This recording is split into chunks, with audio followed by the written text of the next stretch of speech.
Dear student, हमारे study channel the life learning coaching centre में आप सभी का एक बार फिर से बहुत बहुत स्वागत है। बच्चों, आज की इस क्लास में हम लोग देखेंगे क्लास 8 मैथ RS अग्रवाल से चैप्टर नंबर 4 जो कि है हमारा क्यूब्स एंड क्यूब रूट्स। तो आइए शुरू करते हैं बिना किसी देरी के क्यूब और क्यूब रूट। बच्चों, पिछले मैथ की क्लास में हम लोगों ने पूरे तरह से जो है स्क्वायर एंड स्क्वायर रूट्स को कंप्लीट कर लिया था, ठीक है। और जो लोग जो है उन क्लासेस को किए हैं उनको जो है कोई विशेष प्रॉब्लम इस एक्सरसाइज में नहीं आने वाला है, क्योंकि अप्रॉक्स जो है कहें तो जितने भी सॉल्यूशन के स्टेप्स हैं एज लाइक जैसे कि हम लोगों ने स्क्वायर रूट में किया था वैसे ही क्यूब रूट्स में भी है, बट थोड़ा सा चेंज है, उसी को हमें समझ लेना है। आइए शुरू करते हैं। सपोज दैट कि हमने कहा कि कोई नंबर x है, ठीक है, और इसका क्यूब की मैं बात करूं यानी क्यूब ऑफ x, ठीक है। तो इसका मतलब है कि क्यूब ऑफ x का मतलब कि x को जो है 3 टाइम मल्टीप्लाई करना है, ठीक है। मीन्स कि अगर हम बात करें तो इसका रिजल्ट क्या मिल जाएगा, x इंटू एक्स, सबका पावर 1 बेस इक्वल, तो ये हो गया हमारा x का पावर 3, सबका पावर जुट गया, ठीक है। तो cube of x equal to क्या मिला, x का पावर 3, इसको हम x का क्यूब भी बोलते हैं, ठीक है। आइए थोड़ा सा नंबर पे समझते हैं इसी चीज को कि अगर हमने कहा क्यूब ऑफ 6 तो इसका क्या मतलब हुआ भाई, तो इसी 6 को जो है 3 टाइम्स मल्टीप्लाई कर लो, 6 या 36, 36 6 आपका हो जाएगा 216, ठीक है। तो इस तरह से क्या मिला, क्यूब ऑफ 6 इक्वल्स टू 216, ठीक है। तो इस तरह से जो हम क्यूब निकालते हैं, वही मैं बात कर लूँ कि क्यूब ऑफ 2 का, तो भाई 2 को जो है 3 टाइम्स मल्टीप्लाई कर दो, 2 टू जा 4, 4 टू जा 8, सिंपल। आई होप कि अब जो है आप समझ चुके हैं कि हाँ कैसे जो है किसी नंबर का जो है हम क्यूब निकालते हैं। जिस भी नंबर का आपको क्यूब निकालना है, सिंपल सा तरीका है, उस जिस नंबर का निकालना है उसी को जो है उसी के साथ 3 टाइम्स मल्टीप्लाई कर दीजिए, आपका क्यूब मिल जाएगा, ठीक है। जैसे कि अगर मैं कह दूं कि आप जो है क्यूब ऑफ 15 निकाल लो, तो 15 इंटू 15 कर लो, आप इसको मल्टीप्लाई करो तो ये हो जाएगा आपको 3375, आप इसको मल्टीप्लाई कर लो, इतना मिलेगा, ठीक है। तो मीन्स की क्यूब ऑफ 15 क्या हो गया भाई, 3375, ठीक है। आई होप कि क्यूब में कोई दिक्कत नहीं है। अब आगे हमें समझना है परफेक्ट क्यूब। समझते हैं परफेक्ट क्यूब किसे कहते हैं, ठीक है। तो देखिएगा जरा ध्यान से, कोई भी जो नेचुरल नंबर है वह परफेक्ट क्यूब तब कहलाएगा जब वह किसी एक नेचुरल नंबर का जो है क्यूब हो, ठीक है। जब वह किसी कोई भी नेचुरल नंबर, कोई भी नंबर जो है परफेक्ट क्यूब तब कहलाएगा जब वो किसी ना किसी नेचुरल नंबर का क्यूब हो, तो उसे हम परफेक्ट क्यूब कह लेंगे। जैसे कि अगर मैं कह लूं 8 जो है यह क्यूब है या नहीं है, ठीक है, परफेक्ट क्यूब है या नहीं है। तो अभी हम लोगों ने देखा था कि 8 जो है यह 2 का पावर 3 होता है, मीन्स कि 2 का क्यूब जो है क्या होता है, 8 होता है, ठीक है। तो ये 8 जो है 2 जो है उसका क्यूब हुआ ना, तो मीन्स कि 8 जो है एक परफेक्ट क्यूब हुआ। अगर मैं कह लूँ कि 3375 यह परफेक्ट क्यूब है, तो अभी हम लोगों ने क्या देखा था कि 15 का जब हम क्यूब किए थे तो क्या मिला था भाई, इतना मिला था, यानी कि 15 का पावर 3 हमने किया था तो इतना मिला था, ठीक है। तो कहने का मतलब ये जो नंबर है इस 15 का क्या है, क्यूब है। तो अगर इस 15 का क्यूब ये है तो ये कहलाएगा क्या, ये कहलाएगा परफेक्ट क्यूब, ठीक है। वही अगर किसी नंबर को हम लेते हैं और वह किसी नंबर का क्यूब नहीं होता है तो उसे हम परफेक्ट क्यूब नहीं कहेंगे।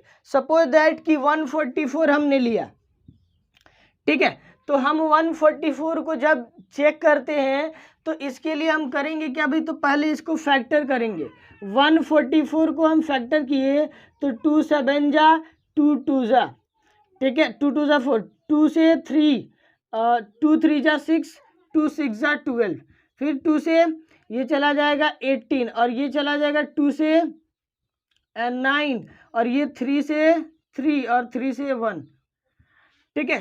तो मिला क्या, इसका फैक्टर हमें मिला, क्या मिला भाई, 2 into 2 into 2 into 2 into 3 into 3, ठीक है।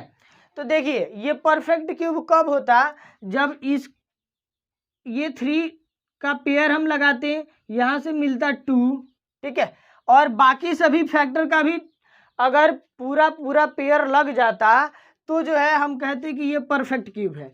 अब इसका तो पूरा परफेक्ट कुछ मिला नहीं, तो इस तरह से जो है ये वाला जो नंबर है या किसी नंबर का क्यूब नहीं आ रहा है, मीन्स कि ये नॉट परफेक्ट हो जाएगा। क्या हो जाएगा भाई, नॉट परफेक्ट, ठीक है। तो आई होप कि परफेक्ट क्यूब आप समझ चुके हैं। थोड़ा सा इसके डेफिनेशन की बात कर लिया जाए तो परफेक्ट क्यूब क्या होता है,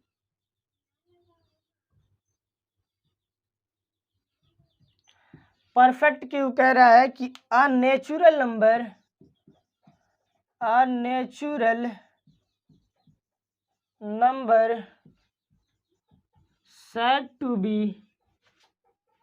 said to be a perfect cube if it is the cube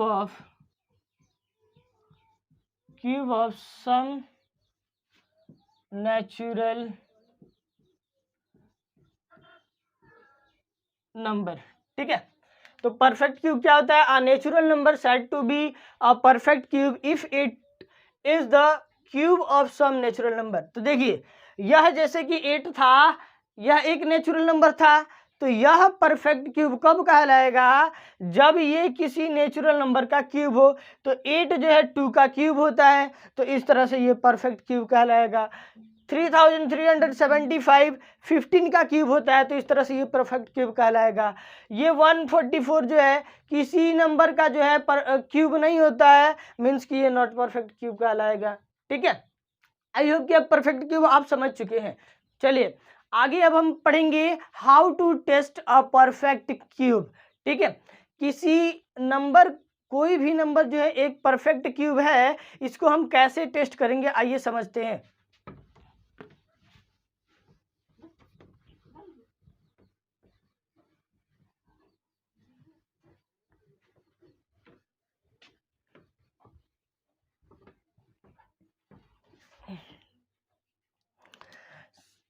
हमें क्या समझना है भाई, टेस्ट करना है ना। चलिए हमने एक एग्जांपल लिया 3375, ठीक है, अभी जो हम लोगों ने लिया था उसी को हमने लिया है, ठीक है। चलिए अब इसको जो है आपको करना है प्राइम फैक्टराइजेशन, जैसे कि हमने स्क्वायर रूट में आपको बताया था। प्राइम फैक्टराइजेशन करो बाबू,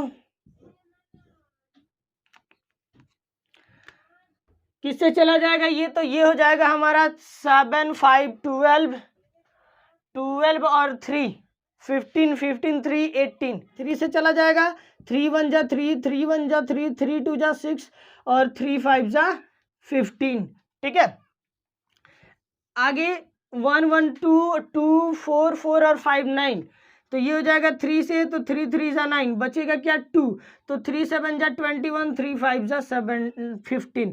अब 7 3 10 5 15, अभी भी 3 से चला जाएगा, 3 1 जा 3 3 2 जा 6 3 5 जा 15, ठीक है। अब ये 3 से नहीं जाएगा, ठीक है, 3 से नहीं जाएगा तो किससे जाएगा भाई, अब ये 5 से जाएगा, 5 2 जा 10 5 5 जा 25, ठीक है। ये मिला हमें 5, तो 5 5 जा 25, ये मिला हमें 5, तो ये हो गया 1, ठीक है।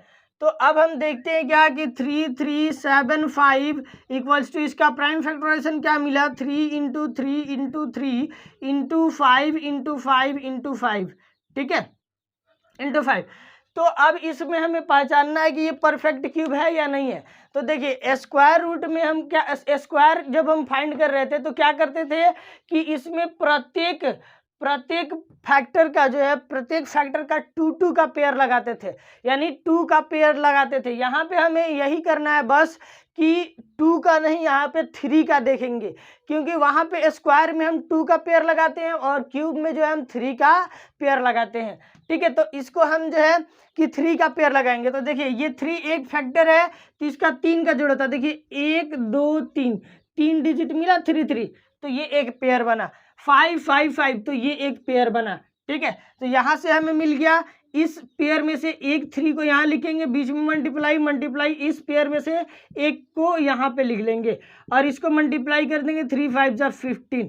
ठीक है, तो अगर ये इसका क्या मतलब हुआ कि ये जो नंबर था वह 15 का क्यूब था। इसका मतलब क्या हुआ भाई, ये 15 है, इसका मतलब क्या हुआ, ये जो नंबर था वो 15 का क्यूब था। बट हमें ये नहीं पूछ रहा है, हम टेस्ट कर रहे हैं परफेक्ट क्यूब है या नहीं है। तो देखिए जब जैसे ही 3 का पेयर लग गया, 3 का पेयर लग गया, एक भी रिमेनिंग प्राइम फैक्टर नहीं बचा, तो कहेंगे yes it is a perfect cube, it is a perfect cube, it is a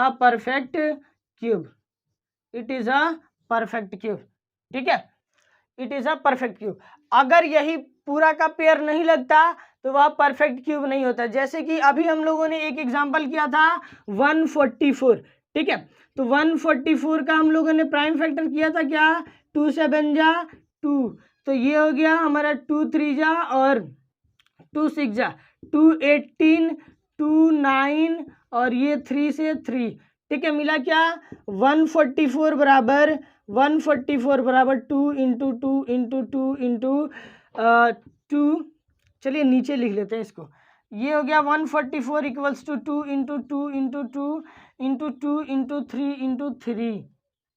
ठीक है, तो अब देख रहे हैं कि यहाँ पे 3 डिजिट का पेयर तो लग गया एक, लेकिन ना ही इस 3 का पेयर लग रहा है, ना इस 3 का पेयर लग रहा है, ना ही 2 का पेयर लग रहा है। तो 2 ऐसे डिजिट और बच जा रहे हैं, 2 ऐसे फैक्टर और बच जा रहे हैं जिनका पेयर पूरा नहीं लग रहा है। तो जब तक प्रत्येक फैक्टर का ईच फैक्टर का जो है 3 का पेयर नहीं लगे तो वह क्या कहलाएगा, it is not a perfect cube, it is not a perfect cube, perfect cube ये जो है एक परफेक्ट क्यूब नहीं है। ठीक है, तो इस तरह से हम फाइंड करते हैं कैसे जो है कोई नंबर परफेक्ट क्यूब है या नहीं है। ठीक है, एक एग्जांपल और हम करते हैं, थोड़ा सा देखिएगा आप।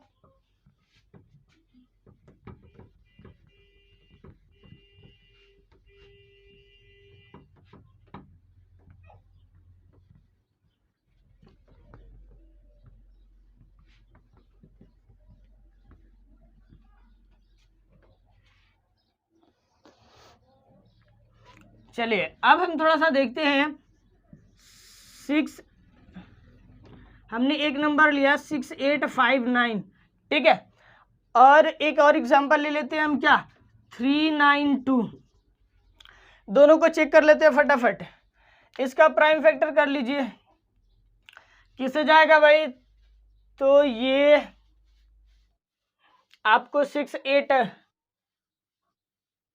8 6 14 5 19 19 और 9 28, 3 से भी नहीं जाएगा, 4 से भी नहीं जाएगा, 5 से 6 से संभव नहीं है। तो ये चला जाएगा आपको 19 से चला जाएगा। ठीक है, आइए तो 19 3 जा 57, बचा क्या भाई, बचा क्या यहाँ से, तो बचा यहाँ से आपको 3 और 8, तो 8 3 11, 8 3 11 11 तो 115, तो 6 टाइम में 19 6 जा 144 और 19 1 जा 19। ठीक है, अब ये चला जाएगा आपको किससे भाई, तो ये फिर जाएगा 19 से, तो 19 1 जा 19, बचेगा यहाँ से 17। ठीक है, और 17 बचेगा तो 171, तो 19 टाइम्स में 9 टाइम्स में जो है 171, 19 1 जा 19। ठीक है, तो यहाँ पे हम देख रहे हैं क्या कि 6859 इक्वल्स टू मिला क्या 19 इंटू 19 इंटू 19। ठीक है, तो इसमें तो 19 ही एक ऐसा फैक्टर है और इनका जो है 3 का पेयर लग जा रहा है, मीन्स कि ये क्या हो जाएगा, it is a perfect cube, it is a perfect cube, it is a perfect cube. I hope कि इसमें कोई दिक्कत नहीं है। चलिए इसको चेक कर लेते हैं।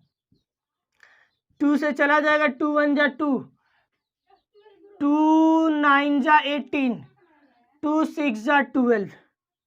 ठीक है, चला जाएगा 2 से, 2 9 जा 18, 2 8 जा 16, 2 से 2 4 जा 8, 2 9 जा 18, 7 से चला जाएगा, 7 7 जा 49।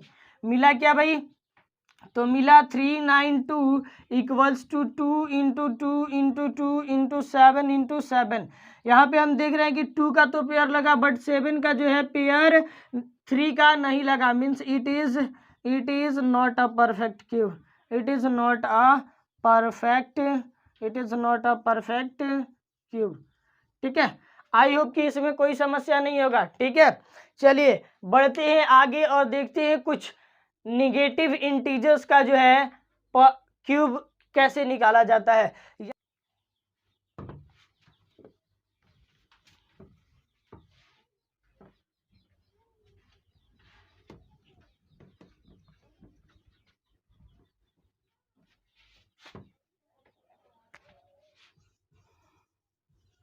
Cube of integers, cube of integers. चलिए क्यूब ऑफ इंटीजर्स, तो इंटीजर्स 3 टाइप्स के होते हैं, एक पॉजिटिव इंटीजर्स, एक निगेटिव इंटीजर्स और एक जीरो इंटीजर्स। ठीक है, तो पॉजिटिव इंटीजर्स जो होता है उसका रिजल्ट पॉजिटिव ही आता है और जीरो इंटीजर का तो भाई जीरो का तो जीरो ही रहता है और निगेटिव इंटीजर का हमेशा जो है निगेटिव होता है। ठीक है, तो क्यूब ऑफ, यहाँ पे थोड़ा सा ध्यान देने वाली बात है, क्यूब ऑफ पॉजिटिव इंटीजर,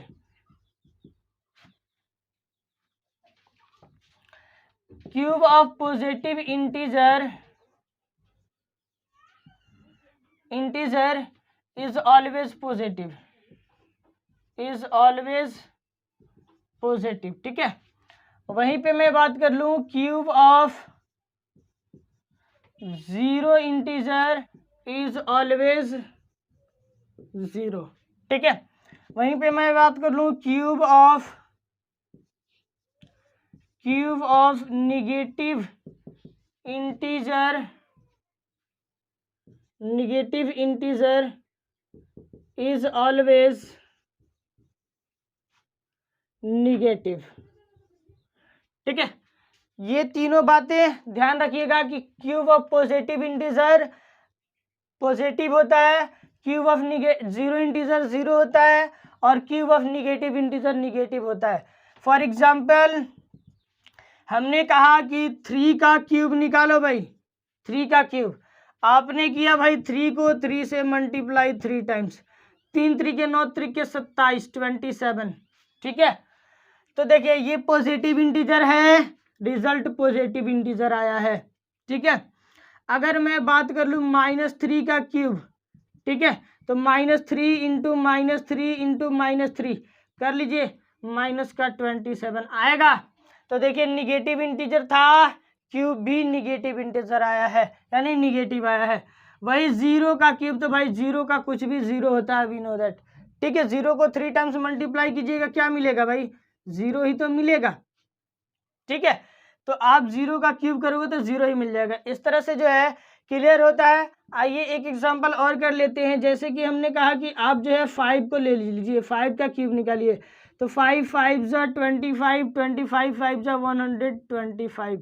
वही मैं बात कर लूँ -5 की, अगर कहता है हमने कहा कि -5, तो -5 को 3 टाइम्स आप मल्टीप्लाई करते हैं तो ये हो जाता है हमारा -125। ठीक है, और जीरो का तो जीरो। ठीक है, तो इस तरह से जो है याद रखना है क्या भाई, cube of positive integer positive होता है, cube of negative integer negative होता है और जीरो का क्यूब जो है जीरो होता है। ठीक है, तो कंप्लीट है। आई होप कि क्यूब ऑफ इंटीजर में कोई समस्या नहीं है। चलिए बढ़ते हैं आगे और समझते हैं क्यूब ऑफ रैशनल नंबर या कहे तो cube of fraction.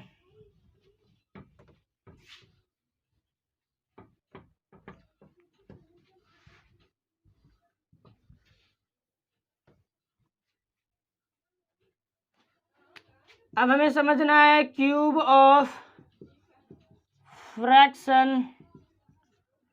Cube of fraction क्या होता है? सपोज दैट कि हमने कहा कि a/b एक फ्रैक्शनल नंबर है, इसका आप क्यूब निकालो। ठीक है, तो आपको करना ये होगा कि इस a का क्यूब निकालना होगा, बाई b का क्यूब निकाल के लिखना होगा। ठीक है, आइए एक एग्जाम्पल से इसको समझते हैं। जैसे हमने कहा 1/2 का क्यूब निकालो भाई, तो आप जो है 1 का क्यूब करोगे और 2 का क्यूब करोगे। 1 × 1 × 1 बाई 2 × 2 × 2 हो जाएगा 1/8। ठीक है, कोई समस्या इसमें? चलिए एक एग्जाम्पल और। सपोज दैट हमने कहा 3/2 का जो है आप क्यूब निकालो। ठीक है, आप करोगे क्या भाई? 3 का क्यूब बाई 2 का क्यूब बराबर 3 × 3 × 3 बाई 2 × 2 × 2 मिलेगा 27/8। ठीक है, तो इस तरह से जो है हम निकालते हैं। एक एग्जाम्पल और 1/2। ठीक है, क्यूब 3 1/3। तो इसको हम पहले चेंज करेंगे मिक्स को जो है प्रॉपर में। तो 3 × 1 = 3 और 1 4 4/3 का क्यूब। ठीक है, तो ये हो गया 4 × 4 × 4 बाई 3 × 3 × 3। कोई दिक्कत? एक स्टेप जो है इसको छोड़ दिया, आगे बढ़ गए। ठीक है, 4 4 जा 16, 16 4 जा 64। ठीक है, 3 3 3 तो 27 आंसर। अब ये सभी अगर कटने वाले हो तो कटा भी सकते हैं, नहीं कटने वाले हो तो नहीं भी कटाएंगे तो भी चलेगा। तो इस तरह से हम निकालते हैं फ्रैक्शन नंबर का जो है क्यूब। आई होप कि फ्रैक्शन ऑफ क्यूब में कोई समस्या नहीं होगा। ठीक है, आई होप कि क्यूब ऑफ फ्रैक्शन में जो है कोई समस्या नहीं होगा।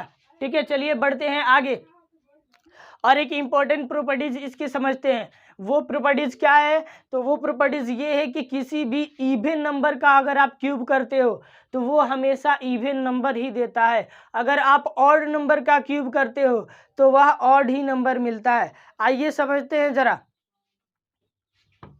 कुछ इम्पोर्टेंट प्रॉपर्टीज में हमें समझना ये है कि cube of even number is always even। ठीक है, और दूसरा है cube of odd number is always odd। ठीक है, दो बातें याद रखनी है आपको। और क्या भाई? तो किसी भी इवन नंबर का आप क्यूब करो इवन आएगा, किसी भी ऑड का क्यूब करो ऑड आएगा। ठीक है, चलिए एग्जाम्पल थोड़ा सा करते हैं इस पे। हमने कहा कि आप जो है ऑड नंबर इवन नंबर 6 ले लो, 6 का क्यूब करो। ठीक है, तो अभी शायद हम लोगों ने क्यूब किया था ना 6 का, 6 × 6 × 6 क्या मिला भाई? 216। इवन नंबर है। इवन नंबर क्या होता है? जो 2 से डिवाइड लग जाए।